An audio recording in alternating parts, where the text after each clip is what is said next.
DCP Bhima Shankar ने तस्दीक की है कि 10:30 बजे शिवाजी नगर बस स्टैंड में ओक फर्नीचर स्टोर की ओवरहेड टैंक गिरने से एक शख्स की मौत हो गई है और दूसरा शदीद ज़ख्मी है।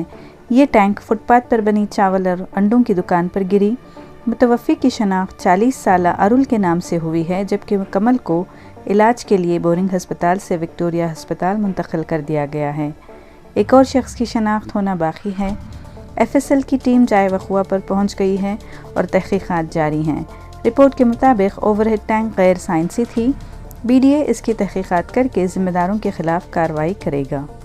ದುರದೃಷ್ಟಕ ಘಟನೆಯಲ್ಲಿ ಇವತ್ತು ರಾತ್ರಿ ಸುಮಾರು 10:45ಗೆ ನಮ್ಮ ಶಿವಾಜಿನಗರ ಬಸ್ ಸ್ಟ್ಯಾಂಡ್ ಎದುರುಗಡೆ ಇರತಕ್ಕಂಥ ಓಕ್ಟೌನ್ ಅನ್ನೋಂಥ ಫರ್ನಿಚರ್ ಶಾಪ್ ಮೇಲ್ಗಡೆ ಇರತಕ್ಕಂಥ ಒಂದು ವಾಟರ್ ಟ್ಯಾಂಕು ಮತ್ತು ಅದಕ್ಕೆ ಸಪೋರ್ಟ್ ಇರತಕ್ಕಂಥ ಗೋಡೆ ರಸ್ತೆ ಪಕ್ಕದಲ್ಲಿರ್ತಕ್ಕಂಥ ಫುಟ್ಪಾತ್ ಮೇಲೆ ಬಿದ್ದು ಆ ಫುಟ್ಪಾತ್ ಮೇಲೆ ಇರ್ತಕ್ಕಂಥ 3 ಜನರು ಗಂಭೀರವಾಗಿ ಗಾಯಗೊಂಡಿದ್ದಾರೆ.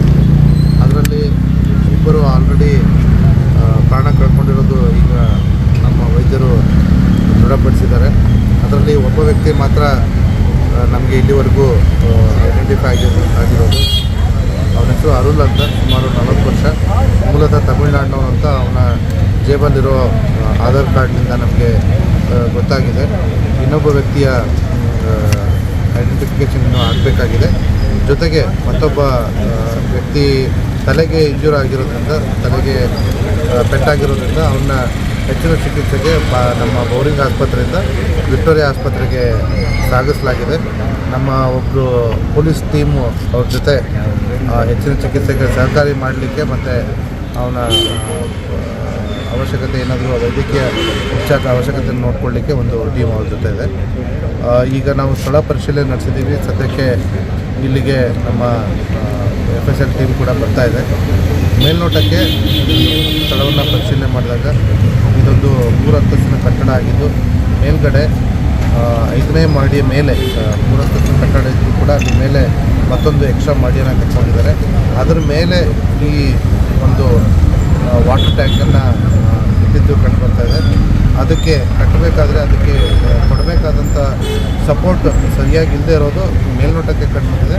ಬಟ್ ಇದನ್ನು ಮುಂದೆ ನಮ್ಮ ಫಾರೆನ್ಸಿಕ್ ಎಕ್ಸ್ಪರ್ಟ್ಸು ಮತ್ತು ನಾಳೆ ದಿವಸ BBMP ಅಥವಾ BDಯಿಂದ ಈ ಸಿವಿಲ್ ಇಂಜಿನಿಯರ್ಸು ಸರ್ಟಿಫೈಡ್ ಸಿವಿಲ್ ಇಂಜಿನಿಯರ್ಸ್ಗೂ ಕೂಡ ಕರೆದುಬಿಟ್ಟು ಅದನ್ನು ಪರಿಶೀಲನೆ ಮಾಡಿಸ್ತೀವಿ. ಮೇಲ್ನೋಟಕ್ಕೆ ಇದೊಂದು ಆ ನ್ಯೂನತೆಯಿಂದಲೇ ಇದಿರೋದು ಅಂತ ಕಂಡುಬರ್ತಾ ಇದೆ. ಜೊತೆಗೆ ಅಲ್ಲಿ ಮುಂದಿನ ತರಗತಿ ನಾವು ಕೈಗೊಂಡಿದ್ದೀವಿ.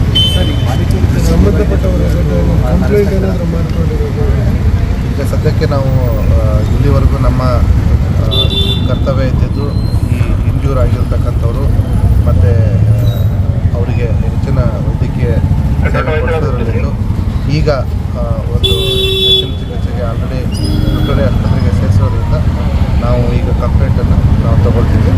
ಮತ್ತು ಈ ಒಂದು ಘಟನೆಗೆ ಒಬ್ಬ ವ್ಯಕ್ತಿ ಪ್ರತ್ಯಕ್ಷದರ್ಶಿದ್ದು ಆಲ್ರೆಡಿ ಅವನು ನಮ್ಮ ಠಾಣೆಗೆ ಕರೆದುಕೊಂಡು ಹೋಗಿ ಅವನ ಕಡೆಯೂ ಕಂಪ್ಲೇಂಟನ್ನು ಕೂಡ ಬರ್ಸ್ಕೊತಾ ಇದ್ದೀವಿ.